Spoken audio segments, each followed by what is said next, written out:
Hello, everyone, and welcome to the Debrief on ABC News Live. I'm Kimberly Brooks. Thanks so much for joining us. More into the investigation into Boeing and the problems with their 737 MAX jet. And you're waiting, I'm waiting, we're all waiting for the Mueller report. Plus, a beautiful moment in New Zealand after a tragedy in Christchurch. But first, here's your headlines.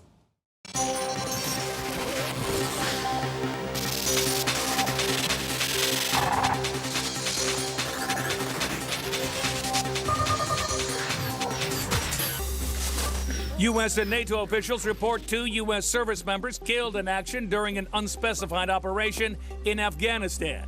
No further details. That makes 4 U.S. troops killed so far this year in the country.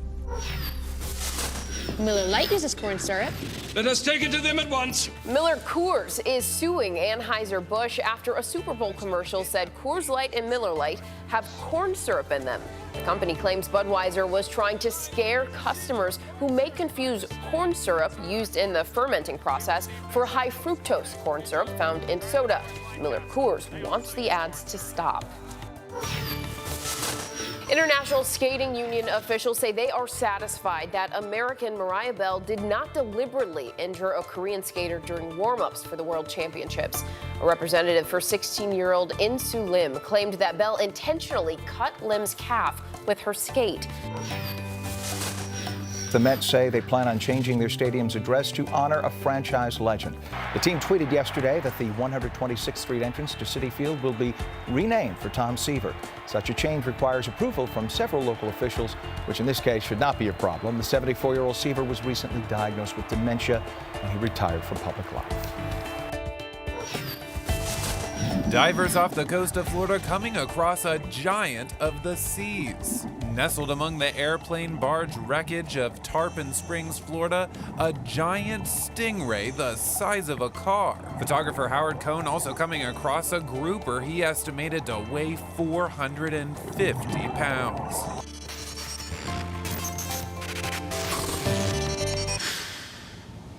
All right, we begin with Boeing. Now, apparently the 2 737 MAX jets that crashed did not have 2 key safety features, in part because they cost the company extra money to install. So I want to go to David Curley, who's in our D.C. bureau. David, this is a pretty damning revelation. Did Boeing really make carriers pay extra to have these 2 key safety features that would make everyone safe? I'm not sure. It makes vulnerable and culpability more of an issue for Boeing. It gets very complicated, and unless we have a bunch of aviation geeks out there, there are a lot of ways that you know where you are in flying, and this additional data would have told somebody whether the plane was nosed up or nosed down. It's pretty clear in the first crash that even if they'd had these systems, it probably wouldn't have made a difference because they didn't follow the procedures and shut off this system. But with all that stated, Boeing is now adding one of these safety features into its software upgrade, which it will install in all 737 MAXs. Really, more of a key question is, why did Boeing design the system to try and save an aircraft that may be stalling based on just one sensor when they have 2? There are 2 sensors there, and why were they pulling data off of just one instead of both? Well, guess what? The upgrade will have the fact that they're going to pull off of both of those sensors to determine whether or not this plane goes into a dive to keep it from stalling, which shouldn't have happened in Lion Air. We still don't know what happened in Ethiopia. So you mentioned the new software. I just honestly can't imagine that even when they install the new software, people would feel okay and ready to get back on these planes. Public perception is really a problem here for Boeing and this aircraft and for the airlines. No doubt about it. But there's nothing, not one piece of evidence yet that says this plane is unsafe. In the first crash in Lion Air, the sensor was put in incorrectly, and then the pilots didn't respond correctly. There's been no final report, but it appears that's going to be pilot error. There are indications that Ethiopia could be pilot error as well. So while you may argue that did Boeing have enough robust engineering into the system to do this dramatic move in case you had a stall, that can be argued. But there's nothing yet that says this plane is unsafe.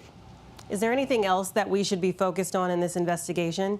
Absolutely. Right now, the Ethiopians for 5 days have had the data from the black box of the crash, the second crash of a 737 MAX. If there is something wrong with this aircraft, if there is data that says something is wrong, we need to know, us and the flying public, or why would you want to get onto this aircraft?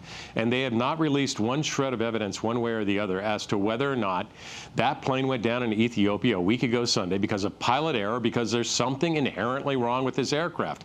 Boeing has a software fix for the first crash that will address those issues in the first crash. Well, what about the second crash? The Ethiopians still have told us nothing. All right, David, pretty scary situation. We appreciate it. Thank you so much.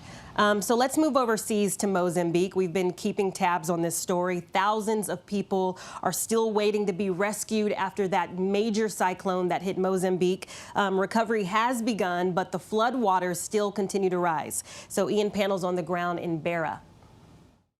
We are now in Beira, which is the epicenter of the disaster zone. And as we were flying in, you could clearly see the scale of flooding and destruction all around this area. The death toll now over 550, with experts describing this as one of the worst weather-related disasters ever in the Southern Hemisphere. The search for survivors is now critical. Watch as a rescuer drops from a helicopter onto a pile of mud, housing a family inside a destroyed makeshift hut. They're surrounded by contaminated water with nowhere to go. Similar scenes of people too weak to walk, being strapped and lifted on choppers. Others swimming their way to safety. One man recalls being told the floods were coming. I was inside my house and suddenly my brother ran in saying, "Wake up, the water's coming." Many areas now only accessible by helicopter. Aid from the World Food Programme coming in with over 1,700 metric tons of food. We visited one of the distribution centres in the capital, Maputo. The big aid agencies are starting to kick in, but people here aren't waiting. Helicopters and cargo planes deployed to Beira City and areas where people are cut off, surrounded by floodwaters. Survivors coming in on rescue boats to Mozambique's port, where food, shelter and medicine are now key priorities. And in the face of devastation, Mozambicans coming together. So a massive search and rescue operation is now underway. These are South African helicopters and they've been constantly flying, rescuing stranded people, delivering aid. But so much more is needed. All right, Ian, I can't even imagine that reality. It's devastating. So in national news, it seems the entire Capitol is on alert for this Mueller report, including the White House. I want to go to Karen Travers, who's at the White House with us. Karen, still waiting. What should we be making of this? Still waiting. I can't give you any clues, unfortunately, and neither can the president himself. He was asked again today about the Mueller report, and he says he has no idea. This follows up an earlier question this week asked if he knew the timing of it, if it was imminent, and he said he just didn't know. The president is en route now to Florida, where he'll spend the weekend. So if anything does happen today or over the weekend, that's where he would react. So there is a chance this could happen over the weekend? I mean, there's a chance it could happen at any minute, but, you know, we've kind of been thinking that this would be during a business day, but I think the bottom line is that we just don't know. All right. Well, I want you to stick around for this next story. You may have heard, I'm sure you know, Jared Kushner, the son-in-law of the president, has allegedly been using his WhatsApp on his phone to conduct White House business with foreign governments. So I want to bring in John Cohen. He's formerly with the Department of Homeland Security, and he's on the phone. John, why is this such a big deal? Hey, Kimberly. If these reports are true and Jared Kushner is using his personal phone and a commercial application like WhatsApp to converse with foreign officials, then we have to assume that foreign intelligence services and possibly even criminal organizations have intercepted those communications and have access to that information. What we have to remember is that Jared Kushner, because of his proximity to the president and his portfolio, is what's considered a high-value target by foreign intelligence services and others, even criminal organizations, which means they are going to do what they can. He would be a priority to gain access to what he's saying to people, what information he's sharing with people. We also know that the WhatsApp application can be compromised. There is commercial technology available that allows that.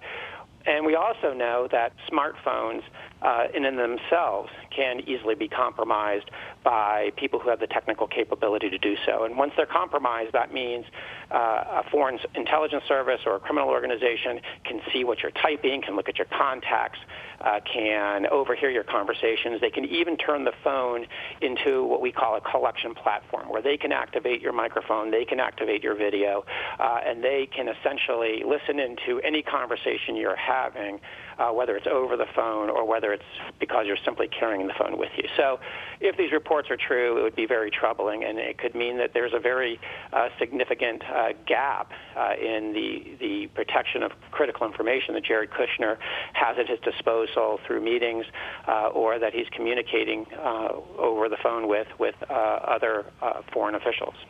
Wow. So, I mean, obviously no one can forget all of the drama over Hillary Clinton's emails. You know, the famous phrase, lock her up. So, Karen, what was the White House's response to this? The president was asked about this morning, Kimberly, and he said he didn't know anything about it. It was a very short answer from the president as he was leaving the White House. The White House says it will respond in due course to the letter from the House Oversight Committee Chairman Elijah Cummings, who reached out to the White House counsel about this issue. All right, John, is this, I'm just curious, is this actually illegal? Well, that's actually an interesting question. So if it were simply using a personal device, though it's not recommended, may not necessarily be illegal unless you use that personal device to convey classified information. So if Jared Kushner had access to classified information, whether a document or something he had been briefed on, and he then used that phone, that unsecured phone, in order to convey it to somebody else who shouldn't have access to that could be illegal. So, you know, we know that it was pretty difficult for Jared to receive a security clearance in the beginning. Is this potentially part of the reason why it was so difficult? Well, there seems to be a recurring theme. We had reports that the president disclosed highly sensitive classified information to Russians who are in the Oval Office. There have been reports that the president intervened and directed that Jared Kushner and Ivanka Trump receive security clearances when security professionals indicated that they believed they were high risk and they shouldn't have a security clearance. Just the other day, the president, when he was talking to the media, displayed a map that had clearly been classified, and the markings were scratched out. And now we have the reports that Jared Kushner, and even there have been some reports that the president prefers to speak, or at times prefers to speak over their personal phones, which would be a significant vulnerability from a security perspective. We have rules and protocols in place in government to protect sensitive information. We do not want foreign governments to know that information. It could directly impact our national security if they do have access or they gain access to that information. So, from an intelligence community perspective, this continuing sort of disregard for those protocols is certainly causing concern. All right, John, while I have you, I want to ask you another security-related question. Public schools in Charlottesville, Virginia, have closed for the second straight day after threats of racial violence continue to circulate on online forums like 4chan. So you've talked a lot about the rise of homegrown terrorism. This isn't quite it, but online hate does lead to real-life consequences. What do you think of this? Yeah, so since the New Zealand attack, I've had a number of conversations with federal, state, local law enforcement officials that I work with, and, I'm hearing from all of them a significant level of concern that we're in the midst of a very disturbing trend where, right-wing extremism or white supremacist ideological attitudes are inspiring a more significant amount of violence, or may potentially inspire a significant amount of violence. We've seen an increase in hate crimes over the last several years. We've had a number of very high visibility targeted attacks against synagogues, churches, mosques, Sikh temples. So there's real concern out there amongst the law enforcement community. I think what this situation in Charlottesville is a good illustration of is, one, the amount of extremist rhetoric that is put out over these social media platforms, and secondly, just how seriously local officials are taking it. I mean, you know, they have to determine through investigation whether this was a hoax, whether this was just somebody, you know, spouting off, or whether it's a real threat. We know attackers do post threats online, and now we have kids not going to school for 2 days in a row because local officials are concerned that this may be a real threat and those children may be in jeopardy. All right, John, thank you so much for joining us. Well, that massive chemical fire in Texas, well, the blaze has gone out, but the air quality remains a concern. So I want to go to Alex Perez in Houston. Alex, are you there? Hey, Kimberly, yeah, it does remain a concern at this point right now. Authorities continue to test the air quality in this area, especially around Deer Park. They want to make sure that it remains safe. There was a big scare yesterday. They issued that shelter in place for a couple of hours because the levels of benzene had increased. Benzene is an ingredient in gasoline. It's also been linked to cancer. So, of course, that was a big scare for a lot of people who live here, but that shelter in place order was lifted a few hours after it was set in place. Kimberly? How far is Deer Park from Houston where you are now? And can you smell anything from this fire since it was massive?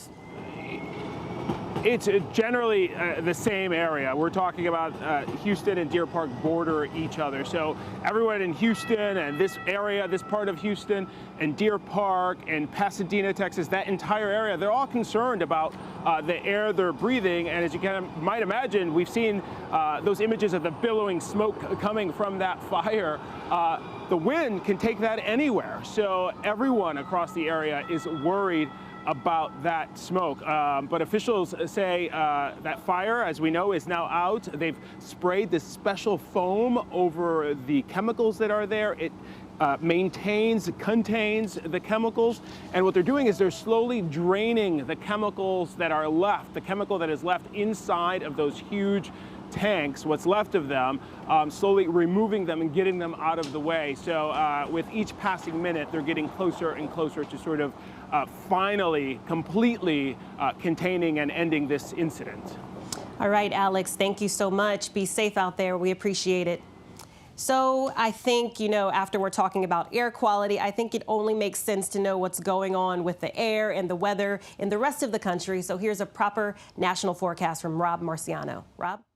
Hi, Kimberly. Great to be with you. We are tracking the Midwest flooding and the nor'easter. The flooding, though, unfortunately, claiming another town, yet another levee breaking along the Missouri River. This one taking the town of Winthrop. Video from Craig, Missouri, which has been evacuated after their levee failed earlier this week. Now over a dozen levees failing just this week as this epic flood continues, and it's not going to get any better, in part because of scenes like this. You've got the ice that it's breaking apart and melting and rolling downstream. This ice flow in southwest Minnesota of the Cottonwood River. Pretty dramatic stuff. When that gets jammed up, it causes even more flooding. Because of that, because of the saturated soils, because of the late season snowpack, and because we expect a wetter than average spring, NOAA late yesterday put out a flood outlook that is pretty dire for 25 states. They expect moderate to major flooding. All the tributaries flowing into the Ohio, the Missouri, and the Mississippi rivers are going to be at risk here. And all the cities along those areas, including Memphis and down towards New Orleans, in through the middle of May. Meanwhile, nor'easter throwing back some snow. Winter is back across parts of Virginia, Route 33 up there in the Blue Ridge, shutting down traffic. About 8 inches of snow falling in that area. So cold air down the backside of this, but the somewhat inland track has kept the coast on the mild side, although heavy winds and rain and coastal flooding will continue as this thing rolls up into New England throughout the day today. And on the backside of this, some snows and some gusty winds. High wind advisories and warnings have been posted for some of the mountainous areas. Look at D.C. Probably see gusts of 43 miles per hour near that in New York. So D.C., Dulles, LaGuardia, those are going to be airports that are going to be difficult today, to say the least. And then 6 to 12 inches of heavy, wet snow from the Catskills through the Capital District of Albany, up through the White Mountains and Green Mountains, and in through Maine as this thing exits. But the big story really will be the heavy wind for the entire East Coast, really right through Saturday. Finally warming up, Kimberly, back to somewhat spring conditions on Sunday. That's the way March is. That's the Wild swings in the weather, and we're in it. All right, Rob, thank you so much. Yes, we're waiting on that warm weather. All right, so for a long time, R. Kelly was stepping in the name of love, but today he stepped back into court. So I want to go to Stephanie Wash in Chicago. Stephanie, what's the latest? R. Kelly is back here at Cook County Criminal Court this morning. He is facing the judge in the latest hearing in his criminal sexual misconduct trial. Now, Kelly faces 10 counts of criminal sexual abuse against 4 alleged victims. 3 of those alleged victims were underage at the time of the incidents. Kelly has pled not guilty to all 10 of those counts and has maintained his innocence in all sexual allegations that have been brought against him. Now, what we might expect to see here in court today, Kelly's criminal defense attorney Steve Greenberg is expected to request permission from the judge for Kelly to travel to Dubai next month. He has 4 to 6 previously scheduled concert appearances according to his attorney, and he is requesting that the judge allow him to travel despite his bond condition that he give up his passport to the judge last month. Now, we will see if the judge allows that. His lawyer will argue R. Kelly needs to make a living. He needs to pay child support, his mounting legal fees, and some back rent that he has on the studio that he's now vacated. So we do expect to see a decision on that today. In addition, since this is the latest scheduled court hearing, Greenberg does tell us that he expects to receive some sort of discovery in the case as well.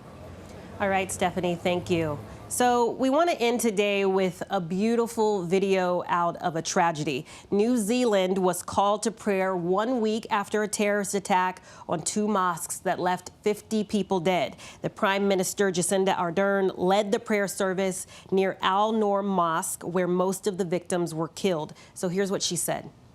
The believers in the mutual kindness, compassion, and sympathy are just like one body. When any part of the body suffers, the whole body feels pain. New Zealand mourns with you. We are one. Yes, my friends, I am hoping that you're taking care of yourselves after a very, very long week. You're going to want to check out our political show, The Briefing Room, at 3:30 p.m. Eastern Time, and World News Prime at 8 p.m. And if you want to stay updated on all of these headlines, including if the Mueller report is dropping, you can go to abcnews.com or download the app. I'm Kimberly Brooks. You guys have a good weekend.